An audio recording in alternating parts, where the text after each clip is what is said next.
खूनी भी होती है, एक बादी होती है। क्या मतलब खूनी? जिससे ब्लड आना शुरू हो जाए, ठीक है। एक ऐसी भी होती है जिससे ब्लड नहीं आता, जस्ट पेन होता है। अगर हम इग्नोर करेंगे तो ये प्रॉब्लम और इंक्रीज करता जाएगा, इवन के कैंसर की तरफ मूव कर जाएगा।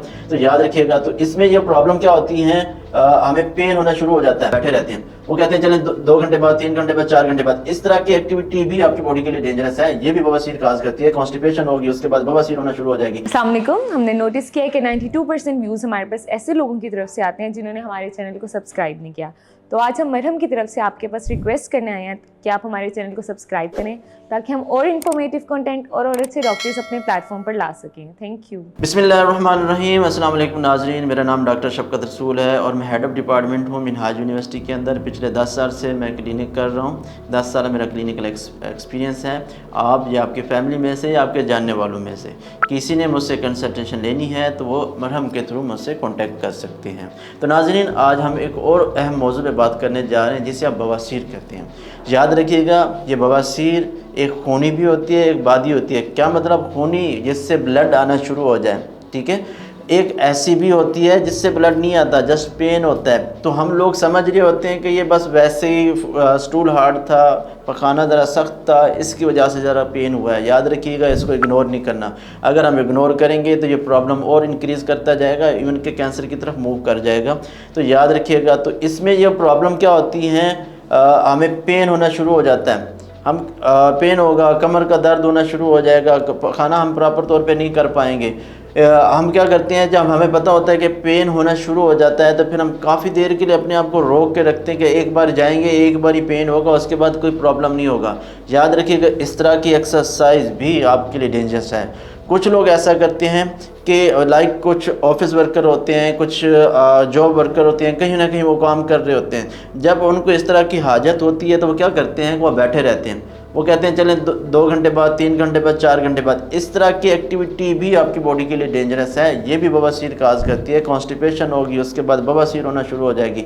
तो याद रखिएगा, ये एक्टिविटी बिल्कुल नहीं करनी, क्योंकि अगर जो हमारे पास जो बाकी फासिद मादा बचता है उसको बॉडी से रिमूव होना ज़रूरी है। अगर वो बॉडी से रिमूव नहीं होगा, बॉडी में रहेगा, वो जितनी देर रहेगा इन्फेक्शन भी करता रहेगा, इवन के बॉडी उससे पानी भी एब्जॉर्ब करती रहेगी। वो इन्फेक्टेड वाटर जो है, पानी जो है, हमारी अगर बॉडी का पार्ट बनेगा तो इन्फेक्शन हमारी पूरी बॉडी में स्प्रेड हो सकता है। सिर्फ बवासीर नहीं होगी, पूरे जिस्म के अंदर और भी प्रॉब्लम हो सकती है। इंटेस्टाइनल इन्फ्लेमेशन हो सकती है, इन्फेक्शन हो सकता है।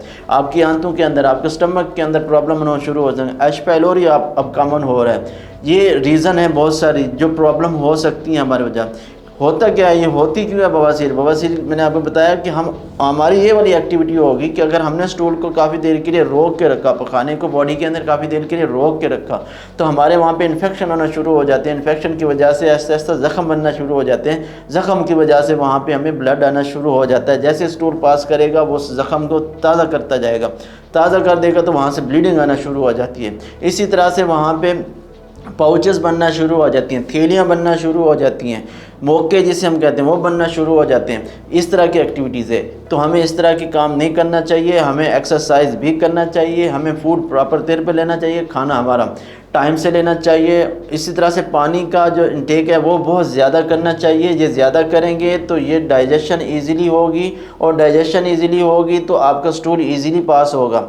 आपकी बॉडी के अंदर ड्राइनेस नहीं होगी, खुश्की नहीं होगी, जिससे पेरिस्टाल्टिक मूवमेंट जो है वो डिस्टर्ब नहीं होगी। अगर इसको आप मेंटेन रखेंगे तो आपकी बॉडी एक्टिव भी रहेगी, आप इन सब प्रॉब्लम से बच सकेंगे।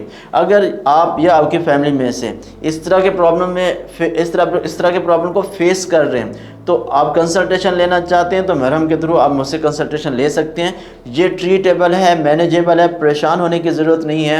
हाँ, अगर परेशान हुए और इसका इलाज ना किया तो ये और प्रॉब्लम बढ़ेगी और इस इवन के ये कैंसर की तरफ भी चली जा सकती है। और कैंसर आपको पता है अल्टीमेटली उसका जो फेट होता है, अल्टीमेटली उसका एंड होता है, वो डेथ होता है। तो उससे बचने के लिए, सारे प्रॉब्लम से बचने के लिए आपको प्रॉपर मैनेजमेंट करनी चाहिए।